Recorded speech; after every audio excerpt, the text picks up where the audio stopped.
Le jeudi, j'aurai une masterclass fermée pour les parents. C'est impossible d'être un parent et puis quelqu'un rentre chez toi et tu sais pas. Je vais donner un enseignement que je n'ai jamais donné, mais à des parents. La vie en dehors du corps pendant l'éveil.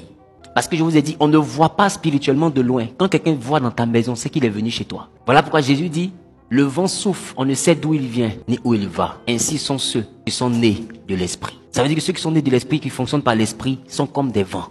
Donc, chez toi là, le vent transporte des entités. Le vent qui souffle dans ta maison et puis tu dis non, il y a des laits un peu. Hein. C'est les gens qui rentrent. Des fois, ils viennent pour comprendre le fonctionnement de ta maison et puis ils repartent comme des vents. Voilà pourquoi ils traversent le mur.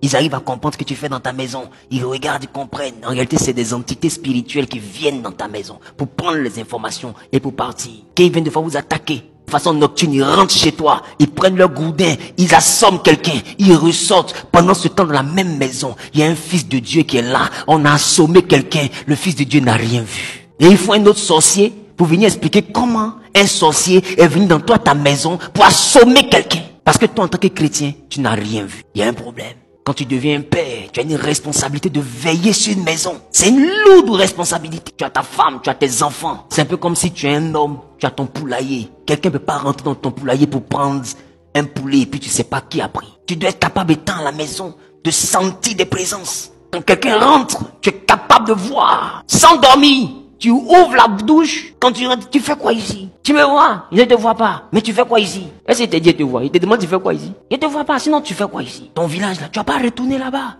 Tu le crucifies, il se réveille plus. Ou bien il va vivre sans une dimension, jusqu'à mourir de lui-même, parce qu'il ne peut pas s'équilibrer sans ça.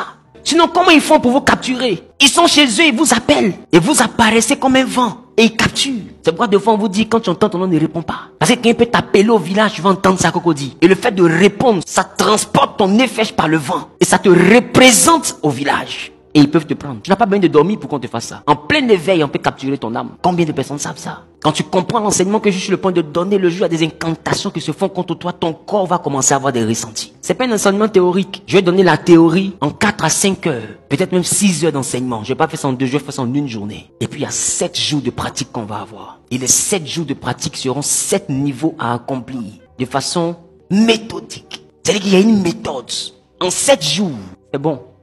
Le rêve conscient, c'est une chose. Mais bibliquement, ce que je suis en train de vous enseigner s'appuie sur des versets. Vous avez vu qu'aujourd'hui, j'ai parlé des versets, non? Il y a des versets pour la vie en dehors du corps. Quand les mystiques font ça, ils appellent ça le voyage astral. Mais nous, en tant que chrétiens, c'est possible. Ézéchiel a vécu ces choses. Et l'Éternel me transportait en esprit. Comment c'est possible? Élisée dit, mon esprit n'était pas loin de toi quand tu allais après Naaman. C'est-à-dire qu'il était assis là, son esprit a suivi Élisée. Comment c'est possible? Je ne sais pas si je parle à quelqu'un. Le jeudi, la masterclass va se faire à partir de 17 heures. On a 4 à 5 heures, donc on est sûr de pouvoir finir autour de 22h, 23h. Je vais prendre 30 étudiants. Je veux des personnes qui ont une responsabilité de famille.